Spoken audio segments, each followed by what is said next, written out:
السلام علیکم ورحمۃ اللہ وبرکاتہ۔ آج کی اس ویڈیو کے اندر ہم جانیں گے کہ حضرت داؤد علیہ السلام کی قوم کو بندر کیوں بنا دیا گیا اور یہ کون لوگ تھے، ان کی کیا غلطی تھی۔ حضرات اللہ رب العزت نے بنی اسرائیل کے لوگوں پر بڑے زیادہ انعامات فرمائے ہوئے تھے، ان کے پاس ہر طرح کی نعمتیں موجود تھیں۔ جب یہ لوگ اللہ رب العزت کی طرح طرح کی نعمتیں کھا رہے تھے تو اس وقت اللہ رب العزت نے ان کے اوپر ہفتے والے دن شکار کرنا حرام کر دیا۔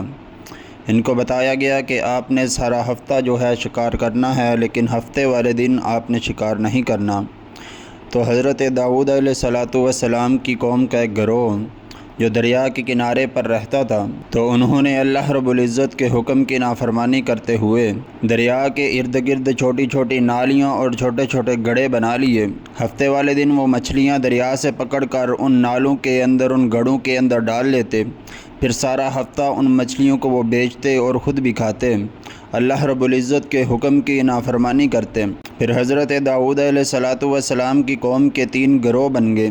ایک گروہ تو وہ تھا جو مچھلیاں پکڑ کر ہفتے والے دن شکار کیا کرتا تھا، دوسرا گروہ وہ تھا جو ان کو سختی سے منع کرتا تھا، اور تیسرا گروہ وہ تھا جو نہ ان کو منع کرتا تھا نہ وہ شکار کرتا تھا، وہ ایک سائیڈ پہ ہو گئے۔ پھر انہوں نے اپنے اس قبیلے کے اندر جو دریا کے اوپر وہ رہتے تھے، اس قبیلے کے اندر انہوں نے ایک دیوار لگا لی۔ دیوار کے ایک طرف وہ لوگ رہتے تھے جو شکار کرتے تھے، اور دوسری طرف وہ لوگ رہتے تھے جو ان کو شکار کرنے سے منع کرتے تھے۔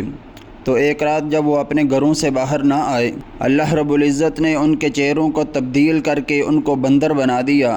جب وہ صبح اٹھے تو ایک دوسرے کو دیکھ کر حیران رہ گئے۔ اسی طرح جب وہ اپنے رشتہ داروں کے پاس جاتے جو دوسرے لوگ تھے جو ان کو منع کرتے تھے، جب وہ ان کے پاس جاتے تو وہ ان کو پہچان لیتے کہ یہ ہمارے فلاں فلاں رشتہ دار ہیں، لیکن وہ لوگ ان کو نہیں پہچان رہے تھے۔ جو بندر بن چکے تھے ان کو وہ پہچان نہیں رہے تھے کہ یہ بندر کس کا رشتہ دار ہے، یہ بندر کس کا رشتہ دار ہے۔